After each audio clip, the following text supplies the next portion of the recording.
Bonjour, j'ai le grand plaisir d'interviewer Lila aujourd'hui. Lina, est-ce que tu peux te présenter, s'il te plaît? Oui, bonjour Lina. J'ai 47 ans, mariée, trois enfants. Je travaille dans une entreprise d'énergie. Ça fait 23 ans. J'ai déjà ma résidence principale. Avec Ting, j'ai réussi à me lancer dans de l'investissement locatif. Ok, super, belle présentation. Où est-ce que tu en étais avant de venir me voir? Est-ce que tu as dit que tu as déjà ta résidence principale? Est-ce que tu as investi déjà ou jamais? Alors, j'ai déjà investi, mais dans tout ce qui est défiscalisation. Pinel, et avant, j'avais un Eurobien. C'est de la défiscalisation bon, c'est dans du neuf. En fait, il y avait pas, c'est pas du tout le même travail. Et en plus, on ne peut pas cumuler les deux Eurobiens ou des celliers ou des Pinel. À chaque fois, on en a un.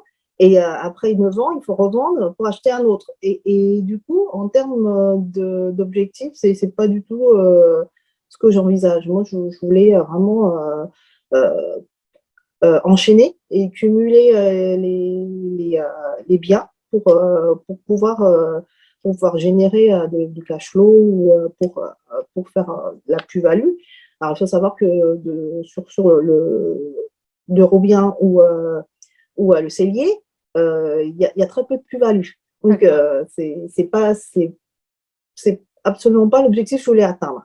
Mais bon, j'ai appris quand même à gérer les locations et tout ça. Bon, tout n'est pas perdu, hein, mais bon, effectivement, c'est pas, j'ai pas eu de coaching. Je me suis lancée comme ça toute seule sur des produits qu'on m'a conseillés.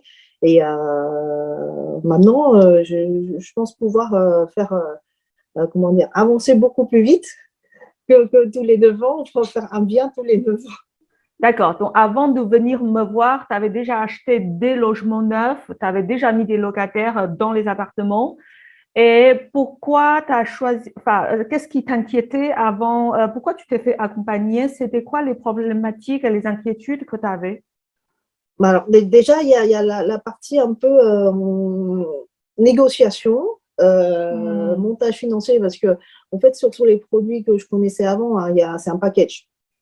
On achète le produit, les frais notaires étaient dedans, les frais de courtier étaient dedans, et c'est un package qu'on nous vend. Et euh, et il n'y a pas de négociation, il y a pas de travaux, il n'y a rien, on achète, et puis au bout de 9 ans, on le revend. Hmm. Et il n'y a rien à faire et c'est complètement obscur. En fait, on sait pas si on a fait une belle opération ou pas. Et comme tous les frais sont cachés, en fait, on ne sait pas du tout si on a fait un gain ou pas. Ce que je sais, c'est qu'à la fin de l'opération, en termes de plus-value, il n'y en a pas. D'accord. Bon, tous les ans, j'ai obtenu ma défiscalisation, hein, c'est-à-dire une réduction d'impôt de 7 000 euros, quelque chose comme ça. C'est effectif. Euh, j'ai eu ma réduction d'impôt. Mais tout le reste, je pense qu'en termes de cash flow et tout ça, je ne les ai pas eu. D'accord. Donc, ce qui t'inquiétait, c'est la négociation, comment négocier. Et à part la négociation, est-ce qu'il y a autre chose qui t'inquiétait? Euh, alors, il y a la négociation et puis les travaux, parce que je n'ai pas fait de travaux non plus. D'accord. Voilà. Recherche de locataire, ça, j'ai commencé à le faire avec le deuxième parce que c'est moi qui l'ai géré, la location. Mais mon premier investissement, ça a été géré de A à Z par une société de gestion. Et, euh, voilà, c'était quelque chose de très obscur. Ouais. Donc, avant, tu achetais plutôt en placement Ouais, voilà, qu'en bien immobilier. ouais, OK. ouais, voilà, Du c'est ça. coup, tu as décidé de rejoindre l'accompagnement et nous, on a passé 6 mois ensemble. Et aujourd'hui, où est-ce que tu en es? Est-ce que tu as pu investir dans de l'ancien? Est-ce que tu peux nous raconter un peu plus ton parcours? Alors, depuis l'accompagnement, donc j'ai signé un studio à Clichy. Donc, tout au long du parcours, bah, tu m'as accompagné, Ting, sur comment trouver un bien, comment négocier auprès du vendeur, et derrière, comment démarcher les banques. Donc, j'ai suivi des conseils et les speeches les textes qu'on apprend par cœur, qu'on ressort, c'est super efficace, ça, c'était pour la négociation. Donc voilà, ça c'était, je suis très contente de mon acquisition. Là, je vais signer au mois fin avril pour entamer les travaux derrière. Est-ce que tu peux nous décrire un petit peu plus ton petit studio à Clichy? Quelle superficie? Combien tu l'as eu? Alors, le studio à Clichy, donc, il fait 18 mètres carrés. Donc, le vendeur, c'était aussi un investisseur, hein, qui se sépare de son bien parce ça fait presque 20 ans qu'il a. Donc, en fait, il était affiché à 149 000. Et avec les négociations, on a réussi à obtenir 145 000. Donc, il faut savoir que c'était un bien qui affiché le jour même, et le lendemain, c'était déjà les rendez-vous qui s'enchaînaient. Ils m'ont proposé, j'ai un créneau de midi 30, si vous voulez, vous pouvez venir. Enfin, et effectivement, au rendez-vous, on enchaînait les acheteurs potentiels. Bah, c'était l'un après l'autre.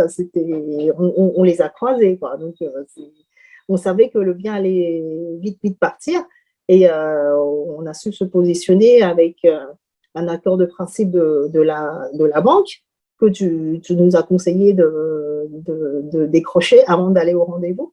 Et je pense que c'est grâce à cet accord de principe qu'on a réussi à obtenir notre studio. Oui, absolument, parce que souvent les gens ils se disent bah, s'il y a 30 personnes qui visitent, je me positionne au prix. Mais toi, tu as quand même négocié, tu as réussi la négociation. Oui, alors j'ai réussi à négocier parce que cet accord de principe parce que si quelqu'un qui arrive qui achète au prix et sans garantie bancaire derrière, ça peut refroidir plus d'un. Je pense que le vendeur, il m'a choisi moi parce que j'ai un accord de principe de la banque. Donc c'est quand même plus rassurant pour lui. Et du coup, j'ai pu négocier grâce à cet accord de principe. Ok, effectivement, quand on vend aujourd'hui, il y a deux choses qu'on regarde. Il y a le prix de vente et il y a comment l'acheteur il finance le bien. Voilà, donc ça a rassuré le vendeur. Du coup, tu as pu négocier 4 000 euros, tu as dit? Ouais, on a tenté 142 000. Donc il a proposé, il a fait une contre-proposition à 146 000. Et puis nous, on a fait un pas, on a dit bon, on va faire 145, quoi, et on est tombé d'accord sur 145. Ouais, tu te souviens, avant de négocier, je sais pas, on s'est eu au téléphone ou on s'est Juste, échangé. le coaching, il a eu juste avant le coaching individuel, et donc tu m'as donné le texte à dire, voilà, Le pitch, ouais. donc le petit speech. Alors tu dis ça, si tu dis ça, tu dis ça, machin. C'était un peu les scripts de cinéma. Et puis après le coaching, c'est bon, je suis au taquet, je vais y aller. Et Ouais, puis super. on Et a au niveau de enchaîné. financement, du coup, est-ce que tu as eu ton financement? Si oui, à quel taux?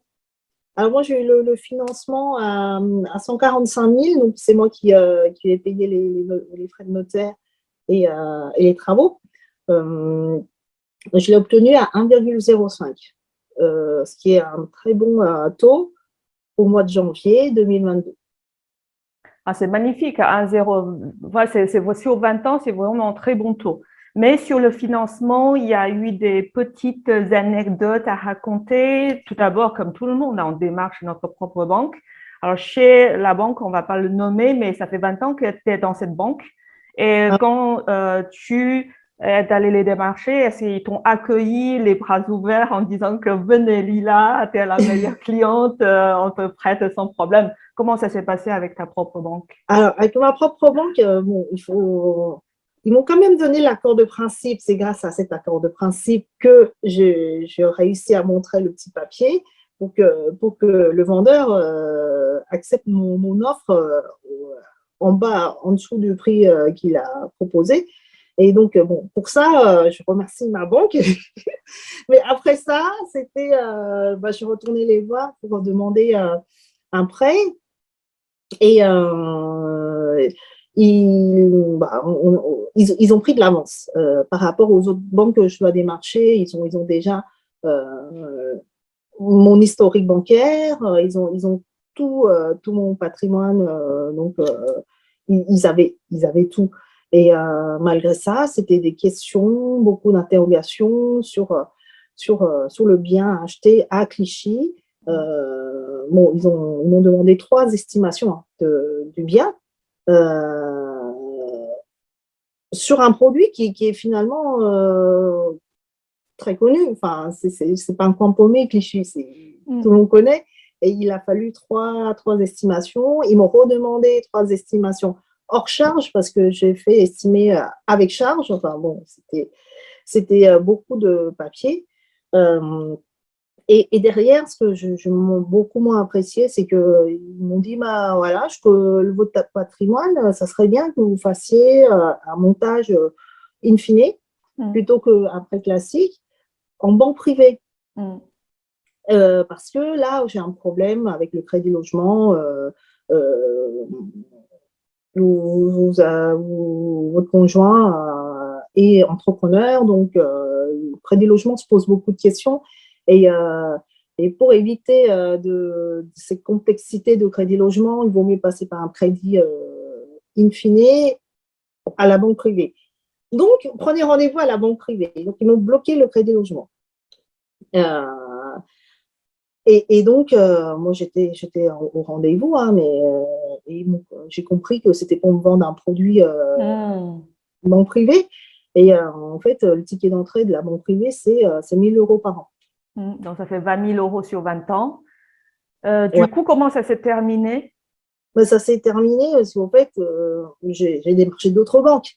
Je pense que là, ma banque historique pensait que j'aurais pas le courage d'aller voir ailleurs. Et donc, ils m'ont fait des histoires pour que j'aille en banque privée. Et en fait, je me suis adressée à d'autres banques. Et effectivement, ils sont aussi coincés au niveau du crédit logement. Mais la nouvelle banque m'a dit, ne vous inquiétez pas, je me débrouille. Cet après-midi, je vais débloquer le truc. Et le crédit logement, il l'a débloqué en après-midi. Et je dis, mais vous en êtes sûr? Vous avez mis une demi-journée et c'est fini? Et bah oui, vous m'avez fourni tous les documents, donc c'est bon, je débloque la situation. Et en fait, là, je me suis dit, mais la banque qui me connaît me bloque pendant 2 semaines pour que j'aille prendre rendez-vous avec la banque privée, alors qu'une nouvelle banque, ok, on est bloqué, mais on débloque.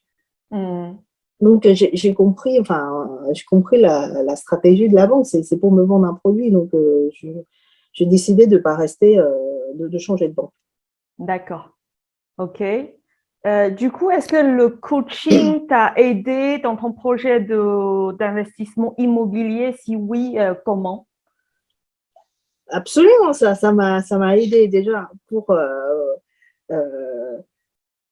trouver le bien. Parce que finalement, se dire le matin, la première chose à faire, c'est d'aller regarder décrocher les sites d'annonces, appeler les agents IMO. Enfin, ça ne vient pas naturellement. Si tu ne m'avais pas coaché, ça tendra et ça ne viendra jamais. Donc,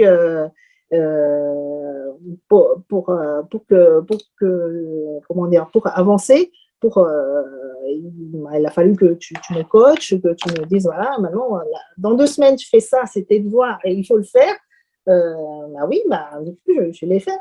Et derrière, voilà, l'accompagnement pour la négociation auprès des vendeurs, la négociation auprès des banques et le courage d'aller démarcher d'autres banques, tu vois, c'est pas naturel. Si tu ne me l'avais pas dit, je n'aurais jamais fait. Mais qu'est-ce que je vais faire dans une autre banque? Je ne connais personne. Il faut aller se présenter, parler, se vendre auprès des banques.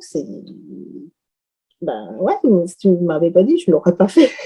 Ouais, c'est-à-dire, oui, pendant le coaching, non seulement il y a le coaching, mais aussi chaque semaine, il y a les devoirs. Donc, en fait, forcément, les risques zéro, ça n'existe pas dans l'immobilier, mais en fait, tout est prévoyé à l'avance. Donc, en fait, on prend des risques mesurés. Du coup, voilà. Du coup, moi, j'ai remarqué en fait beaucoup de transformations chez toi. C'est ce qu'on s'est dit tout à l'heure avant l'interview. Toi, tu te vois pas.